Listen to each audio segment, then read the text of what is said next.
sejam muito bem-vindos. Eu me chamo Fernanda, esse é meu colega João Alexandre e hoje nós vamos tratar do dever de pagar imposto em face do direito à vida privada e o consentimento à luz do Regulamento Geral de Proteção de Dados.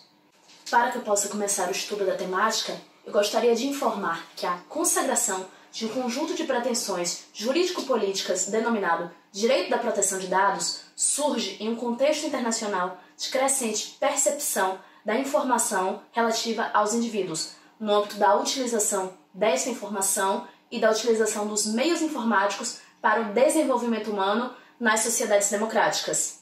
Assim, o direito à proteção de dados apresenta-se, essencialmente, como um direito de garantias de um conjunto de valores fundamentais individuais, dos quais se destacam a privacidade e a liberdade, ou seja, a autodeterminação individual.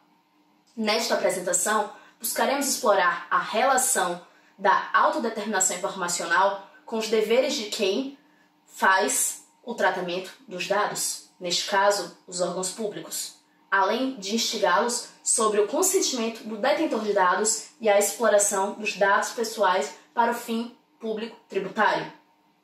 Então, a primeira vez que se ouviu o termo autodeterminação informacional em Portugal foi na Constituição da República Portuguesa de 1976.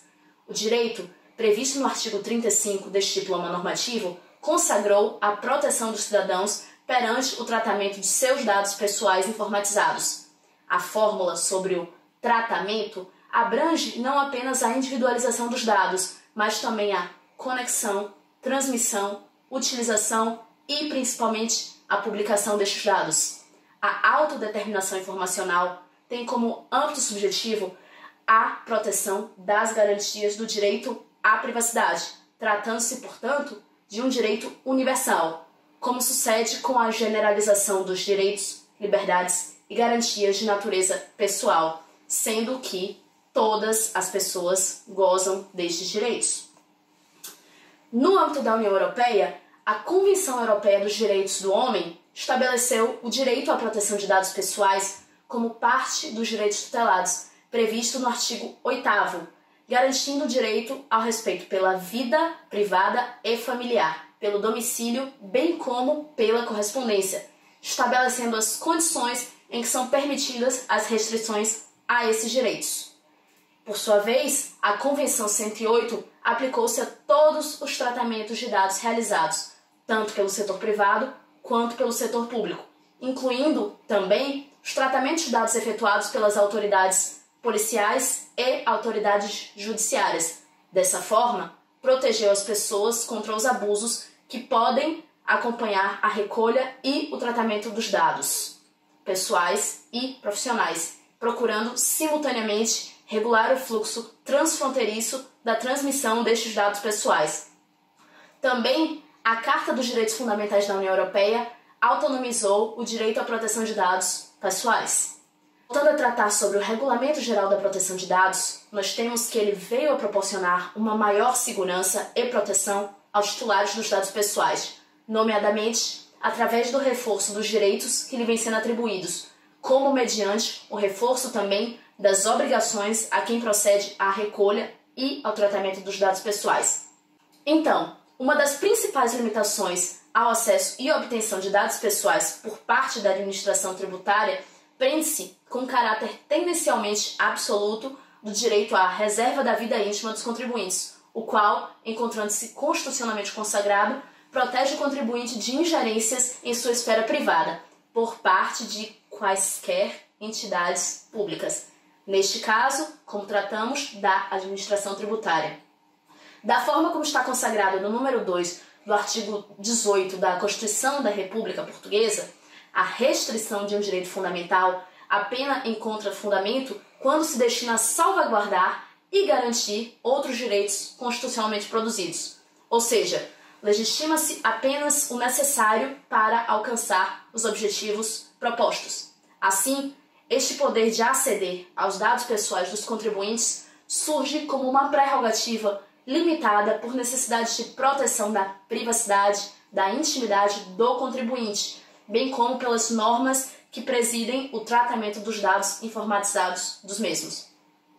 Assim, o acesso aos dados pessoais dos sujeitos pelos órgãos que tenham como incumbência a continuação do interesse público, como é a administração tributária, encontra o seu limite na necessidade de prover proteção à intimidade privada do titular dos dados, a qual apenas deve ceder nas situações e na medida estritamente necessária, vale ressaltar, à prossecução do interesse público, como será o caso do pagamento de impostos, em virtude do dever prescrito no artigo 103 da Constituição da República Portuguesa. Para continuar o que a colega Fernanda estava falando, vamos tratar um pouco mais sobre o consentimento. O consentimento é um dos 6 fundamentos legais para tratar de dados pessoais, tal como previsto no artigo 6º do Regulamento Geral de Proteção de Dados. Cabe salientar que o consentimento deve ser expressado de forma livre e espontânea. Alexandre Pinheiro coloca que, enquanto a proteção de dados é pensada como uma garantia, o seu fundamento, ou seja, a autodeterminação informacional, exprime-se como uma liberdade. Ou seja, dentro da proteção de dados do contribuinte, a autodeterminação informacional serve como garantia de você poder ceder ou não seus dados pessoais à autoridade tributária. Para o grupo de trabalho do artigo 29º, a expressão livre implica uma verdadeira escolha e controle para os titulares dos dados, ou seja, esse consentimento deve ser livre para você ceder os dados para a atividade tributária. O consentimento é excepcionado para a administração pública, nomeadamente, neste caso, para a administração tributária, porque o artigo 6º do RGPD coloca que os tratamentos devem ser definidos pelo direito da União Europeia, no caso o RGPD, ou pelo direito dos Estados-membros ao qual é responsável pelo tratamento do Estado sujeito. Ou seja, Portugal, no nosso caso, deveria fazer uma lei para o controle da atividade tributária. Em Portugal, a recolha dos dados pessoais devem ser dada a conhecer aos contribuintes, ou seja, uma vez que ela for recolhida, os contribuintes têm o direito de saber o que foi recolhido. Os dados pessoais recolhidos devem ser verdadeiros, exatos e atuais, senão não cumpre a lei nacional. E a Lei de Execução do Regulamento 2016-679 coloca que deve a autoridade pública obedecer o que está escrito no RGPD. Então nós trazemos 3 considerações finais que achamos relevantes. A primeira é que o RGPD trouxe uma maior segurança ao detentor dos dados em relação a quem faz o tratamento, bem como assegurou as suas responsabilidades. Isso significa, no nosso caso, que a autoridade tributária vai ter que se submeter a tudo que está escrito no RGPD, inclusive as responsabilidades por ela ser responsável pelo tratamento dos dados de todos os contribuintes. O segundo ponto é que agora as entidades públicas deverão obedecer a todo o rol que foi consagrado pelo RGPD. Isso significa que, para nós, a autoridade tributária vai ser considerada responsável pelo tratamento de dados. Deverá obedecer todo o rol descrito no artigo 6º e, além disso, perceber a questão da anonimização e se todos os dados correspondem com a realidade. Como terceiro e último ponto, temos que, na novíssima Lei 58 de 2019, em Portugal, foi retirada a obrigatoriedade do consentimento livre e espontâneo. Porém, as outras regras do RGPD continuam. Mesmo sem a questão do consentimento, cabe à autoridade tributária passar o que é de direito ao detentor dos dados, nós contribuintes.